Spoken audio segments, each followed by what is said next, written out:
हरप्रीत जी, जैसे जैसे व्यक्ति की मतलब एक प्रैक्टिकल लाइफ की हम बात कर रहे हैं, आप भी ऐसे बड़े सारे लोगों को देखते होंगे जो वो कहते होंगे कि मुझे 20 साल का एक्सपीरियंस है, मुझे 40 साल का एक्सपीरियंस है, मुझे 30 साल का एक्सपीरियंस है, आप मुझे सिखाओगे।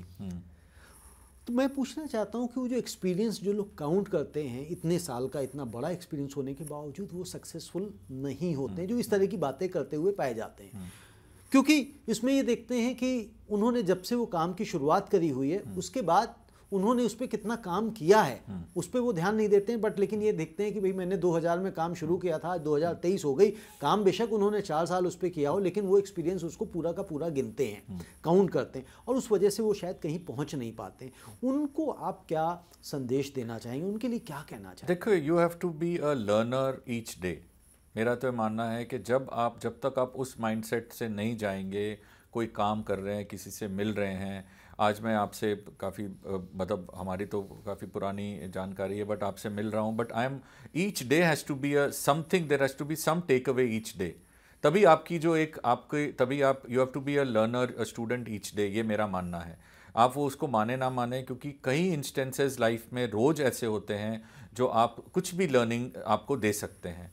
तो मैं इसको I don't subscribe to this idea कि भाई मैंने 20 साल काम किया, 30 साल काम किया, आप मेरे को क्या सिखाओगे। मैं इसको बिल्कुल नहीं मानता हूँ।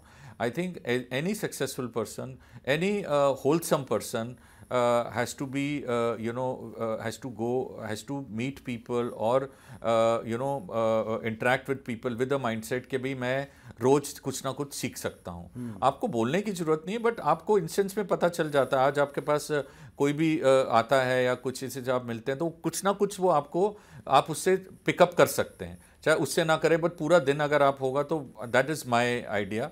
और आई फील दैट इफ अगर आपका ये माइंडसेट है तो you will always be learning new things, which will make you as a wholesome person. You will always take things in a positive way, और आप किसी नेगेटिव जोन में नहीं जाएंगे। नेगेटिव जोन में नहीं जाएंगे। तो क्या आप इसे मेरे साथ ये कह सकते हैं कि सीखना बंद तो जीतना बंद?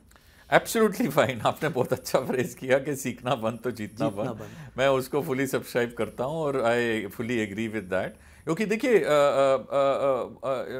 ईच डे इज समथिंग और the other keeps on happening. जैसे मैंने कहा, रौनक लगी रहती है, तो उस रौनक को अगर आपको बंद करना है, कुछ नई चीज़ तो सीखना बहुत जरूरी है। बिल्कुल सही बात है। ऑफिस आप कई बार प्लान करके कुछ जाते हैं और वहाँ पता लगता है आपके सामने सरप्राइजेस हैं। तो जिस सीखने की बात कर रहे हैं, तो अगर हम इसको जिस तरह से भी कहते हैं लोग कि भाई अगर 1% भी यदि आप डेली सीखते हैं तो साल में 365% आप अपने आप को इम्प्रूव कर सकते हैं।